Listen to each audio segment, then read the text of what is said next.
Assalamualaikum warahmatullahi wabarakatuh. Selamat datang di Munir TV dan Munir TV 2ND. Sahabat semua, kali ini kita akan bahas tentang antena 4G yang sudah banyak direviewkan.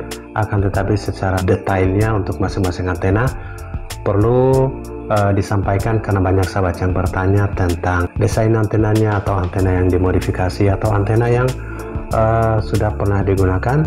Yang pertama, seperti di video Munir TV, kita memodifikasi sebuah antena 4G, yakni antena 4G Omni Huawei IF78.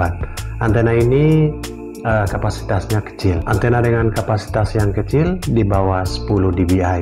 Jadi banyak yang bertanya bagaimana kalau dimodifikasi outdoor dan ditinggikan. Kita sudah modifikasi outdoor walaupun kita baru melakukan uji coba di ketinggian kurang lebih 6 meter.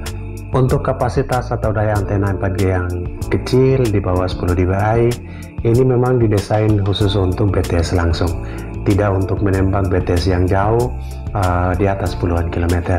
Misalkan antena 4G dari Omni Huawei IF78 ini sangat stabil, sangat bagus, tapi rekomendasinya di bawah 5-6 km.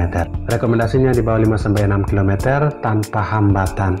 Jika ada hambatan bukit ataupun gunung, apalagi sudah lebih dari 50%, sudah pasti kualitasnya menurun jauh. Untuk rekomendasi antena-antena 4G yang portable atau yang kecil seperti IF78 ini, maka tidak direkomendasikan untuk menembak BTS jarak jauh ataupun ditinggikan. Kenapa? Karena kapasitas kecil di bawah 10 dBi, di antara 5-7 dBi. Jika di bawah 5-6 km ini sangat bagus, BTS langsung tanpa hambatan. Jadi silakan lakukan survei seberapa besar hambatan, dan jika bebas hambatan, sahabat bisa memaksimalkan performa sinyal 4G sahabat untuk dijadikan WiFi dengan penguat Omni IF78 ini. Oke sahabat, yang kedua adalah Yagi Grid atau biasa kita sebut dengan grid lokal. Terutama produk lokal dari Yagi Grid atau grid lokal ini banyak direkomendasikan. Seperti sahabat bisa lihat di samping ini, bahwa Yagi Grid atau gridnya Baktowi, baik yang horizontal maupun yang vertikal, ini sangat bagus. Kapan bisa menggunakan horizontal? Kita gunakan Yagi Grid yang horizontal jika area bebas hambatan. Horizontal itu beam width-nya melebar, sehingga tanpa kita melakukan pointing yang detail pun kita bisa mendapatkan sinyal 4G dengan syarat bebas hambatan dan jaraknya tidak terlalu jauh, mungkin di bawah 12 km atau di bawah 10 km. Jika ada hambatan bisa di bawah 10 km. Oke, itu yang horizontal. Kenapa? Karena sedikit lebar beam width-nya. Untuk menangkap sinyal 4G itu sangat mudah walaupun tidak terlalu jauh. Nah, bagaimana dengan yang vertikal?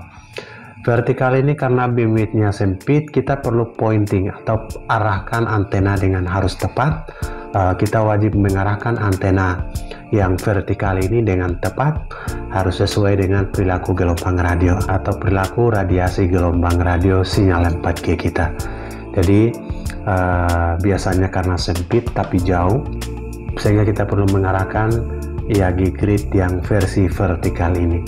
Katanya bisa lebih sampai 30 km dengan menggunakan Yagi Grid dengan tinggi antara 12 sampai 20 meter dengan kabel RG6 menembak BTS bahkan sampai 30 km. Ini pun jika bebas hambatan atau hambatannya kecil.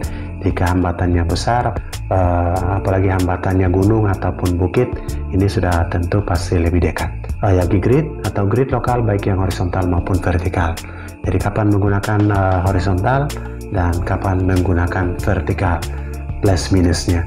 Kita wajib melakukan pointing dengan tepat pada vertikal, dan kita sedikit leluasa untuk pointing pada yang horizontal. Jadi untuk menentukan antena mana yang bagus, silahkan sahabat yang pertama harus lakukan survei dulu. Terserah sahabat, survei hambatan bisa menggunakan Google Earth ataupun tools dari Ubiku di link UI, ataupun media-media yang lain di Google Map.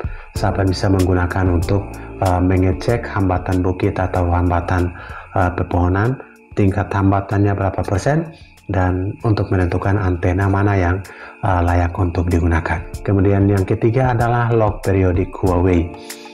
Untuk di pasaran sekarang log periodik Huawei ini semakin langka. Merekomendasikan untuk log periodik dari Lintratek. Lintratek dan Huawei performanya hampir sama, bahkan cenderung tidak ada perbedaan. Pada saat kita uji dengan BTS jarak 14 km, ada hambatan maupun bebas hambatan, log periodik Huawei maupun Lintratek ini sama-sama kualitas tidak terlalu jauh berbeda, bahkan sama baik di Huawei maupun di Lintratek. Kemudian bebas hambatan jarak sampai 14 km, keduanya mempunyai performa yang sama, baik dengan 41 cm maupun yang 51 cm. Nah, di mana yang berperforma baik? Sudah tentu yang 51 cm dengan elemen yang lebih banyak. Jadi elemen direktur yang semakin banyak dan sudah tentu berfungsi sebagai driver atau penggerak utama untuk menerima radiasi gelombang 4G. Itu rekomendasi untuk sahabat semua. AF78 Yagi grid horizontal maupun vertikal, kemudian log periodik Huawei dan log periodik Lintratek. Ada juga di video sebelumnya parabolik antena ataupun grid dari Ken Botong dan juga grid 4G dari TP-Link. Ini wajib hati-hati karena grid ada yang grid untuk WiFi, ada yang grid untuk sinyal 4G. Jangan salah membeli karena sudah tentu support frekuensi yang berbeda.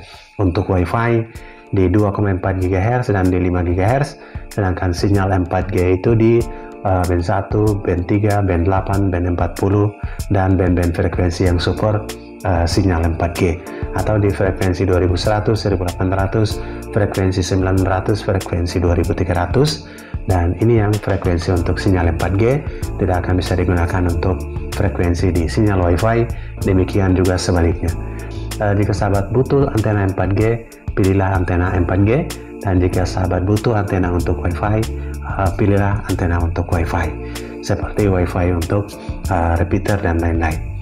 Oke sahabat semua, parabolik antena dan grid Ken Botong sangat direkomendasikan, namun ini jangkauannya sangat mahal karena untuk standar di desa untuk pengguna pemula, apalagi usaha skala kecil dan menengah, direkomendasikan untuk antena 4G yang di bawah 1 juta rupiah. Berikut juga pernah direviewkan di video sebelumnya, yaitu antena K-Train. Antena K-Train ini juga karena terbaru dan perlu diuji dalam waktu yang lama, sehingga jarang Monur TV merekomendasikan untuk antena K-Train ini. Hanya produksi keluarga yang perlu diuji, dan ada yang bagus, ada juga yang tidak worth it seputar antena 4G dan menembak 4G baik di BTS yang mudah sinyal 4G-nya maupun di BTS yang sulit 4G-nya.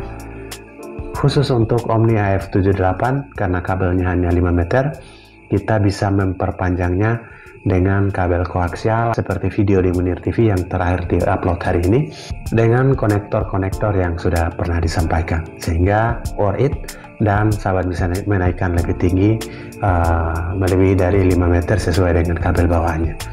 Semoga bermanfaat. Salam sukses. Assalamualaikum warahmatullahi wabarakatuh.